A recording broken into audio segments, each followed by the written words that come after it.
Alright, so welcome back. Today's a cold day. We got a lot to do and not a lot of time to do it.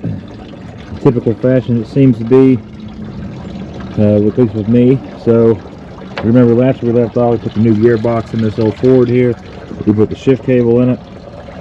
So now, before I put any of this back together, I'm going to change the water pump out. It'll be here soon. We got a new serpentine belt coming for it too. So I'm draining the coolant down now. We're going to pull this out. So hose, big ass bottle shroud, fan, that good stuff. We'll get that out of here and get it out, get the new water pump in, get it all back together, fill her up, put it together and make sure it runs.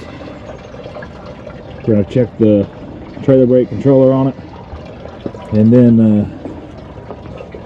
well, I know where we left off, the last one, I didn't show putting the like the four-wheel drive controls in and the light controls. Those did get put back in there, need not worry. And then I'm going to attempt to finish pulling the 6.0 engine out of that truck. We'll see. Ours has been in hibernation here for a minute. And then that 7.3, the one with the oil leak, and the high pressure pump oil leak as well. So that'll be next. So we're going to try to get this thing together real quick. Get it up on the line, at least get it completely tore down today. That would be ideal, and then we'll bring it, hopefully we try to put it back together, but I doubt we'll be able to do the oil cooler and the high pressure oil pump in the same day, maybe, especially with this one first, because these water pumps are going to fight. We got to do the water pump on that one too. So that's what we're going to see though. That's our plan. Try to get both of these done, if not at least really close to being done today. That's the goal. And then we got like another truck coming for a tuning issue, I think. We're going to take a look at that. There's supposed to be one more, I don't know for sure though, so TBD. But that's where we're going to sit now. We're going to tear the water pump out of this old girl, get the new water pump in, verify, check trailer brakes out, make sure it's not a relay or something stupid. And then we're going to pull that girl up here and get her torn apart and fix her up. She's just got a bad bladder. She can't hold it no more. So let's get to it.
Alright, so we got the oil leaker pulled up.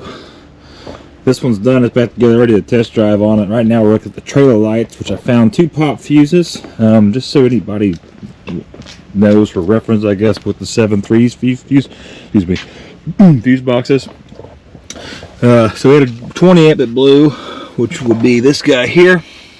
So it would be number fuse position 4. And there's a 30 amp J case that goes right here. So the third one from the left, that's actually the power supply for the trailer brakes. It was pop 2, so they did say they redid the wiring on the trailer, which it could have been bad wiring on the trailer, shorted out, pop fuses on the truck. I thought I had a J case, except both the J cases, or the J case I had is blown and the one out of the truck is blown. So I got new ones coming. I got the power probe hooked up just in case. Oh yeah, she's all good. She's back together. Looks good. Runs good. Feels like I'm driving a 7.3. It barely wants to move out of its own way. That truck is here. That's a 20. Ooh, what is it? 24? I think it's a 2024 Ram 2500. Obviously 6.7 Cummins, 68 RFE transmission. Yada yada yada. It is here because somebody paid somebody to delete this truck, or whether it went to Mexico, they have this stuff done. Well, they can't tune it correctly, and it's got no power. It's acting weird, so we're gonna probably fix it. So we're gonna take care of it, because apparently there are some people. As anyone who knows, the 22 and 20 to 24 trucks have to have the ECM replaced and have to do a bench unlock on them. There allegedly are people out there who can do them without it. Apparently this person was one of those people, but it's all screwed up. So don't really know what happened. I don't know details. What I do know is that we do it with replacing the ECM still, until our software that I use, through the person that I get it from, is able to do it in the truck. I don't trust it because he doesn't give me something that's a trial item. We do what we know is proven and what works. Until it's proven, we don't do it, because then you have stuff like this and you have an unhappy customer. And the conversation he had with me that he was going to have with the guy he paid was not very pleasant. So it was unpleasant enough that the guy actually refunded him everything back. And they wouldn't even let him touch anything else. He's supposed to put a grid heater delete on the truck too, cold air intake. So they're going to bring me the parts for that. We're going to take care of it. We're going to get it right. That's just what we do. Always seems to be a common thing. I mean, everybody makes mistakes, right? I mean, it's whatever. But again, that's why I don't mess with trial software. Because again, if you fry the computer with these, any type of bad software, not so much for these trucks, right? The older ones, or even really these ECMs aren't that expensive either. But these suckers, man, them ECMs are like $2,000. So screw that. I ain't trying to fry that shit, but whatever. So we're going to take care of that. I'm going to hook up here to the laptop up here in a minute. I'm going to do a download, check the log on the computer. We drain the coolant, we drain the oil out of this old girl here. As we all know, this is the one that has the oil cooler. It's freaking shitting itself. We got to do the high pressure oil pump gasket as well. So we're gonna pull everything off. Go ahead and get the shroud out. Pull the water pump and get all that out, just to give us more room. We're ready to get to the front cover anyway, or the front access plate to access the bolt for the high pressure drive gear. So we're going to have to get in there anyway, so I might as well just go ahead and pull everything out. We're going to pull all this out too to help us get to the oil cooler. It's going to be an absolute fucking mess to get to the oil cooler. No, excuse my language, but getting under here, it's so dirty. And yes, I can wash it, but the thing is, I'm going to get it dirty again. So this is why I wear long sleeves sometimes when it comes to job loads, especially like I do upper oil pans on 6.7 Cummins. Same thing. I try to stay clean, so at least get my clothes dirty and not get me dirty. So, well, they replaced an AC hose here. Okay, that's what we're gonna do. Though. We're gonna start tearing this thing apart, and go from there. Like I said, we definitely by the time it is right now, it's noon currently. There's no way we're gonna get this thing done today. We will get it apart for sure, but we will not get it done today. So that's what we're gonna do.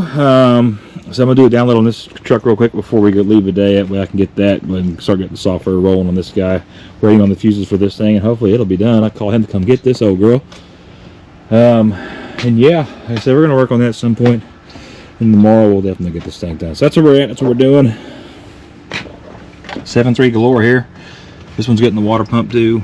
Looks like it may have had it replaced at one point. Yeah, looks like it has. Yeah, sure enough, it's got RTP under there. Yeah, somebody's definitely been up in this sucker before. But it's taken out of the weep hole, so whatever.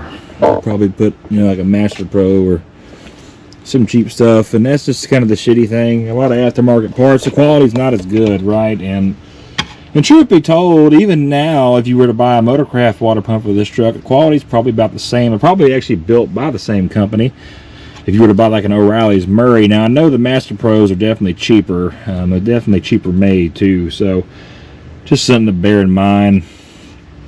I mean, buy quality parts, but when it comes to older trucks, like I said, and we face the same problem with the 6.4s, right? And they're still a more modern truck, but getting quality parts for these older diesels is kind of a hard thing to do, so it's just kind of to be expected, right? It's the price you pay for driving a truck that doesn't cost as much to own and operate. So, you know, again, newer trucks like these, they cost a fortune to repair. Parts are expensive. There's a lot more failure points, right? So, and really, I mean, these tend to do pretty good as far as the Cummins engines. I know we got, like, you know, everybody always hyping on lifter shit, but whatever. I kind of leave that conversation alone because I don't really see it as cost. I see people that run the dealer 30 weight oil that's recommended, and I see a lot of lifters eat shit running that, but I've ran 40 weight in this truck. It does fine, knock on wood. But I mean, there are things like turbo actuators fail on these. Of course, when they have the CP4s, they fail. That's why the recall's done. Got CP3 on there. It's just practically failure proof. I mean, there are things you could do. 6.7 power strokes, again, CP4 issues. The earlier ones, turbo issues. I mean, there's just stuff that fails, and it's just expensive, right? It's expensive to fix. And again, like 6.4s, right? Like the work I just did to my red truck, which is over there on the other side of this one. Like, again, what it would cost. I pulled the pump out. I had to replace the sensors on it. As the pump was good, the sensors were bad, right? So, and the spare pump I had we weren't putting that on there. I saw that video, but I mean, to replace the turbos, I mean, parts and labor, and do the sensors in the pump and all that shit, put all that together, tear it apart, put it back together, buy the hardware. I mean, dude, you're $4,000 or $5,000 to pay somebody. It's expensive. People don't understand that. I mean, you're talking about a truck. You buy one of these nice 6.4s, even like this black one here in decent shape, you're going to spend 15 grand, give or take, maybe 13, depending on where you are, which is not a bad price, and they're great trucks. But I mean, hell, that's $5,000 repair. Shit, that's expensive. That's a transmission. That's a built transmission, damn near, for these trucks. This is something to think about, you know. But again, you know, you buy a new truck nowadays, 90 grand, 100 grand. Shit, you're going to spend every bit of $1,000 a month, if not up to $1,500 a month, and that's, you know, what you're talking, $22,000 a year in a note before insurance and fuel and maintenance. When these trucks cost what, $130 in insurance a month. I mean, they get 16, 18 miles to the gallon, give or take, depending on how the tuning's set on them. And I mean, shit, it's just something to think about. Us, you know, it's, again, you're going to lose money either way. Just figure out how much you want to lose and how you want to bleed, right? That's kind of my argument with them. I mean, granted, like my newer truck here, it is paid off, so it doesn't cost me anything a month. But oh yeah, we paid it off 2 years ago, I think now. And you know, God, the rotors are rusty from sitting so long. But yeah, I mean, it doesn't really. Again, maintenance is not that bad on these. It doesn't. It's just different brands, right? Turbo fails though. I mean, it's gonna cost me to replace turbo, even at my discount. I mean, shit, I'm still gonna spend quite a few grand to replace the turbo. It's just dumb crap like that, right? But whatever. So we're gonna get back at this thing. Enough talking. More wrench turning. Let's get this thing torn apart.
Alright, so today's episode of how to make a big mess is what we've done, as I said we would. Cooler is off, as you can tell. It's missing from the gap there. I got the heads off to the side right now. This is the cooler itself. So this is the actual, anybody that's familiar with the traditional heat exchanger, looks exactly like a heat exchanger. You have a tube side and a shell side. Now the shell side is a little bit more, per se, complicated maybe. Not really, I guess. Kind of hard to explain it, but nevertheless, what we have, so your shell side's got fins that are connected to the tubes. So your oil goes through the shell, your coolant goes through the tubes. Why? I mean, well, typically the coolant is cleaner. Like a traditional, dirtier process should go on the tube, or should be shell side, and cleaner goes in the tube. That's what it does. Oil comes in through here, goes from the front, it goes work its way back, cools off, goes to the filter. Or actually, no, excuse me, because I'm trying to remember. I think it goes this way. I'm trying to remember. On the oil flow on these trucks. Pretty sure it comes in from the front of the engine, goes towards the back, hits the filter, and then disperses through the rest of the block. So it's cool and filtered.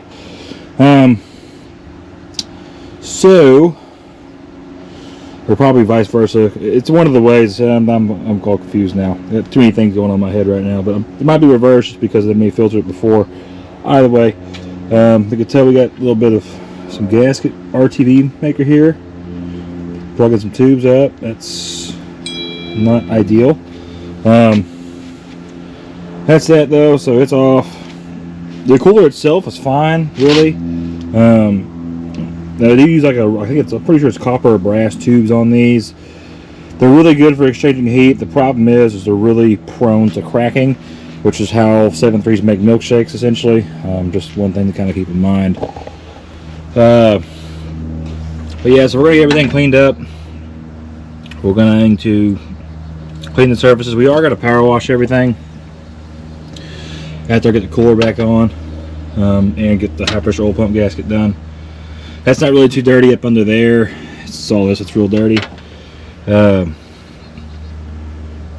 yeah, I did want to clean it prior, because again, we're just going to cover everything. I don't like cleaning things twice. We're just going to get it dirty. This is exactly what we did. That's why I hate doing oil coolers on 7.3s. Every other engine, 6.4, 6.0, are nowhere near as dirty. 7.3s, there's just no good way to do it. Shit goes everywhere. Unless you have the engine out the truck and you can contain both points where it leaks, yes. Otherwise, no. So pretty much all you're going to do is when you get your new cooler, you're going to put the O-rings on it.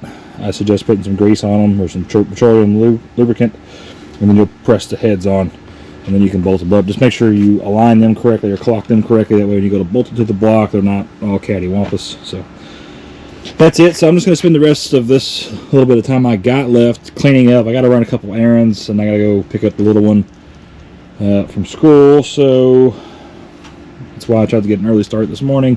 And we did get a lot done. The other guy came and picked up the truck. That's why there's like a big gap in the recording the engine, or while I was working, but I wasn't working right. But he came and got his truck, so it's long gone.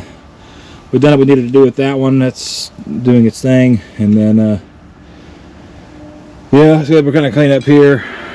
I'm probably just going to go ahead and power wash the heads that came off the cooler. That way they're getting clean and ready to go back on the engine. And then like I said, we're going to power wash everything once it's all reassembled. Yeah, and then we'll fix the coolant leaks. We already got the water pump off, but they just went RTV.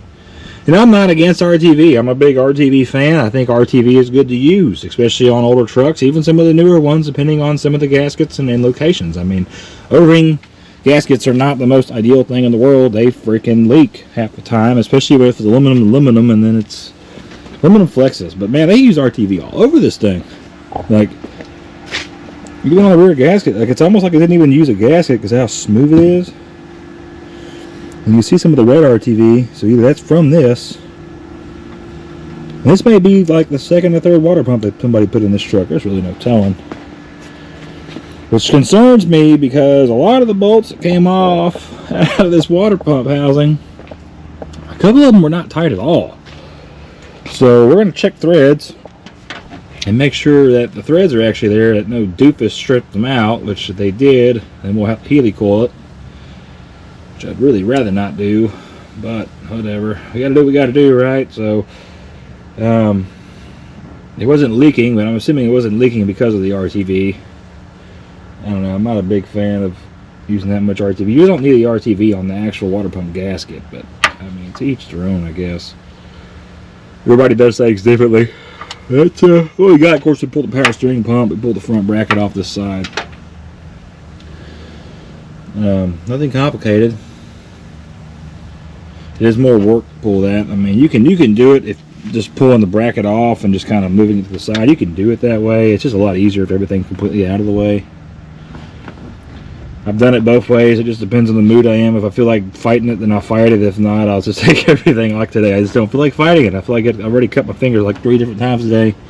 I'm over it. I don't want to do it again, so make it easier. And that's what we got, though, so carry on. Oh, yeah. Tired. Too tired. Yep. Well, cool. That's going to be it for this video. I'll check out the next one. We're going to put this sucker back together, get her cleaned up, and send her back home where it belongs. I also found the battery wasn't like in the proper spot. Like it was sitting like not in the groove it's supposed to go in. It's just like sitting on top of it. And this part actually ate through the side of the battery. And the battery corroded the metal here. What the hell? I don't know. I mean, it may not have been the owner. It may have been somebody or a mechanic or whatever. Or, I don't even know if I should call that a mechanic, but someone did that. That's unacceptable to my standards, but whatever. Oh, God, dog. Freaking Super Duty thing right there. Look at that. Ooh. Yeah. It's not good. These trucks are notorious. I don't know what it is with the roof of these things, but they love the rust. They don't make the roofs anymore either, which is pretty shitty. Although the cabs are the same from 99 to 16, but whatever, man. Freaking Ford. That's it. Let's clean up, be done. I'll see you all in the next one.